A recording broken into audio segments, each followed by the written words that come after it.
पुरुषोत्तमम। आज हम लोग जानने का प्रयास करेंगे दो चीजें, एक भगवान और एक सद्गुरु। इस भगवान को लेकर बहुत चर्चा होता है कि भगवान क्या है एवं भगवान को कैसे देखा जाता है, जाना जाता है। उसके बाद सद्गुरु भी अलग से और क्या होता है, तो किसको हम सद्गुरु कहते हैं और किसको भगवान कहते हैं, इस चीज को आज समझने का प्रयास करेंगे। हम लोग जानते हैं भगवान शब्द का जो धातुगत अर्थ होते हैं, अर्थ को देखते हैं, भगवान का अर्थ ही होते हैं भजमान, और ये भज धातु से ये शब्द बना है और भज धातु के अंदर निहित होता है 6 चीजें, जिसको षड ऐश्वर्य कहते हैं। और जिस ऐश्वर्य से भगवान की व्याख्या परिपूर्ण होता है, जो ऐश्वर्य वीर्य जश श्री ज्ञान और वैराग्य, तो ये जिनके सारे ऐश्वर्य जिनके पास हो, इसके मतलब इस जगत के लिए जो कुछ भी ज्ञान विज्ञान की जरूरत होते हैं, ये विज्ञान एवं सारे समस्या का समाधान जिसके अंदर से सत उत्सारित होता है, उनको कुछ सीखने की जरूरत नहीं होती है, जानने की जरूरत नहीं होती है, वो स्वयं सीख के आए हुए होते हैं। तो ऐसे सत उत्सारित हुए जो ज्ञान विज्ञान के मालिक होते हैं, एवं जब हमारी जो विच्छिन्न जीवन है, दुखमय जीवन है और ये कष्टमय जीवन है, अशांतिपूर्ण जीवन है, ऐसे जीवन जब ऐसे जगह पे जाते हैं तो उनकी मन की सारी समस्याएं दूर हो तो जाती हैं,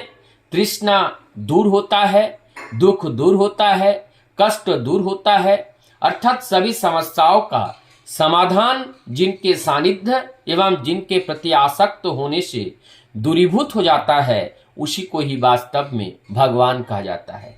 तो ये भगवान तो ये हुआ, तो ये दी गई है ऐसा महामानव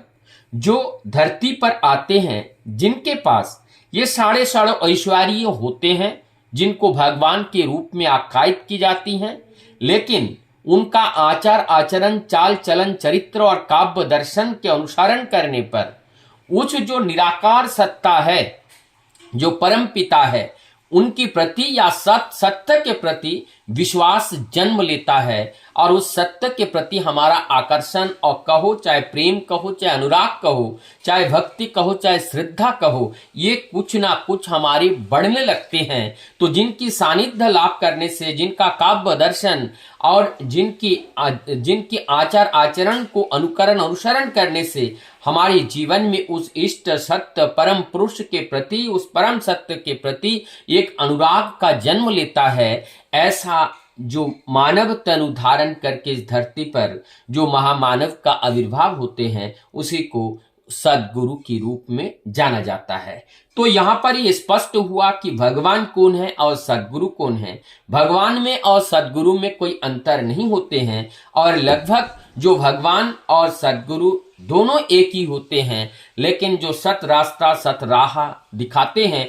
वही हमारी सद्गुरु होते हैं, और जिनके पास ये वैश्वर्य के भंडार होते हैं वही भगवान होते हैं। तो ये भगवान हो गया, सद्गुरु हो गया। तो ईश्वर कौन है? ईश्वर वो निराकार सत्ता है, और उस निराकार सत्ता जब साकार में आते हैं उसी को भगवान कहते हैं, उसी को सद्गुरु कहते हैं, उसी को आदर्श कहते हैं। और जब वो हमारे जीवन में धारण कर लेते हैं, हमारे जीवन के केंद्र में जब हम उनको बिठा देते हैं, तब हमारे जीवन चलने के पथ पर कोई बाधा नहीं आती है, हमारा जीवन सहज हो जाता है, और हमारी जीवन की कोई भी समस्या हमें टुकड़ा टुकड़ा नहीं कर सकता है, हमें परेशान नहीं कर सकता है, हमें चलने के रास्ते पर बाधा उत्पन्न नहीं कर सकते हैं। और ये सारे समस्याओं को समाधान करते हुए हम अपने जीवन के परम उद्देश्य को पूर्ण करने के लिए, हम आगे अग्रगति के साथ बढ़ने के लिए एक शक्ति, एक साहस हमें मिलता है, और वही हमें सद्गुरु से प्राप्त होता है।